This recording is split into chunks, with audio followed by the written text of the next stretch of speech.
नमस्कार, मैं हूं आपके साथ शिवानी शर्मा और आप देख रहे हैं भारत टीवी 24 न्यूज। आप सभी का एक बार फिर से हमारे चैनल में बहुत बहुत स्वागत है। आइए रुक करते हैं आज की बड़ी खबरों की ओर।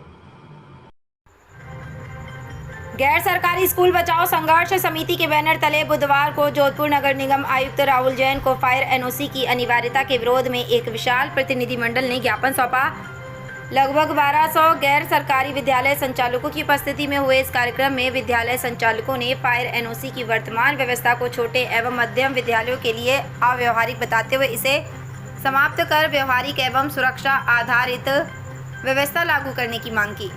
नगर निगम आयुक्त राहुल जैन स्वयं बाहर आकर विद्यालय संचालकों के बीच पहुंचे और सभी की बात गंभीरता एवं आत्मीयता से सुनी।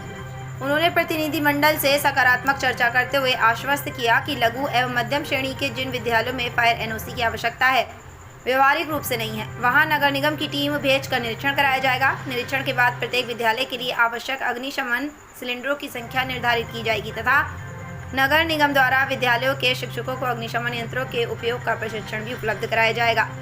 इस अवसर पर जोगेंद्र गौड़, प्रदेश उपाध्यक्ष स्कूल क्रांति संघ राजस्थान एवं सदस्य गैर सरकारी स्कूल बचाओ संघर्ष समिति ने बताया कि प्रदेश के लगभग 90% गैर सरकारी विद्यालय किराए के भवनों में संचालित होते हैं।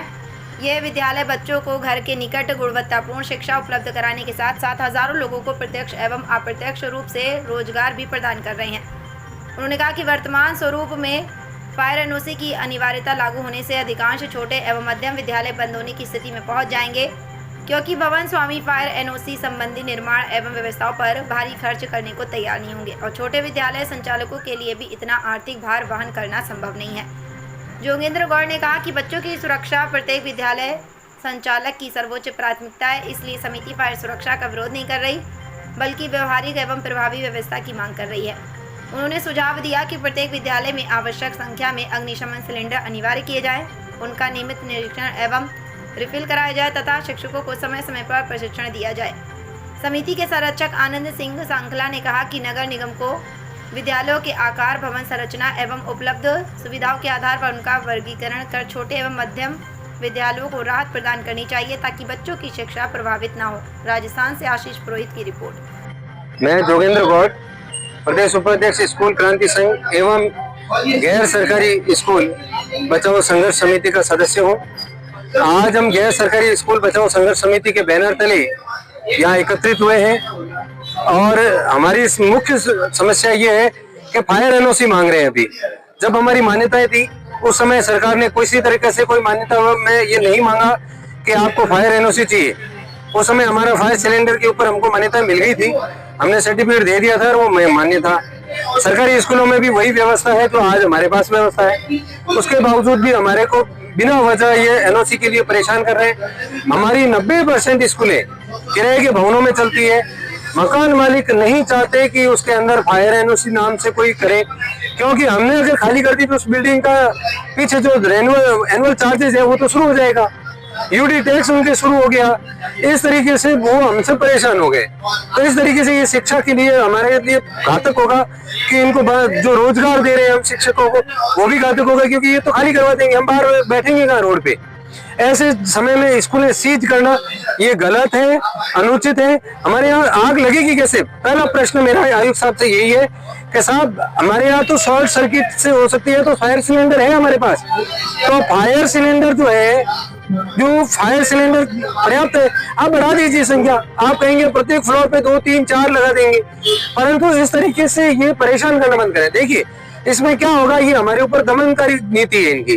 पहले ये कहेंगे एनओसी ले आओ, एनओसी के लिए भटकते रहे, हम लेकर आएंगे तो फिर कहेंगे यूनिट टैक्स भरो पहले, फिर वो भरा, उसके बाद कहेंगे साहब आप ऐसा करो, इसके लिए अब ये लगा दिया सारा सिस्टम।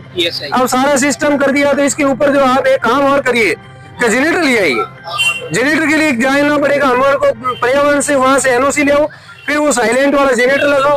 साहब ये कम से कम हमारे 15 से 20 लाख तक का खर्चा होता है। जो प्राइवेट स्कूल जो 15-20 हजार रुपए के अंदर पढ़ा रही है वो ऐसा कैसे वहन करेगी आप बताइए। जो बड़ी स्कूल है लाख रुपए फीस लेती है, उनमें और हमारे में क्या डिफरेंस नहीं है? क्या एक वर्गीकरण नहीं करना चाहिए सरकार को? लघु और मध्यम स्कूल जो गरीब मोहल्ले के बच्चों को पढ़ा रही है कोई जुर्म नहीं कर रही है, जो आप इतने अत्याचार कर रहे हैं।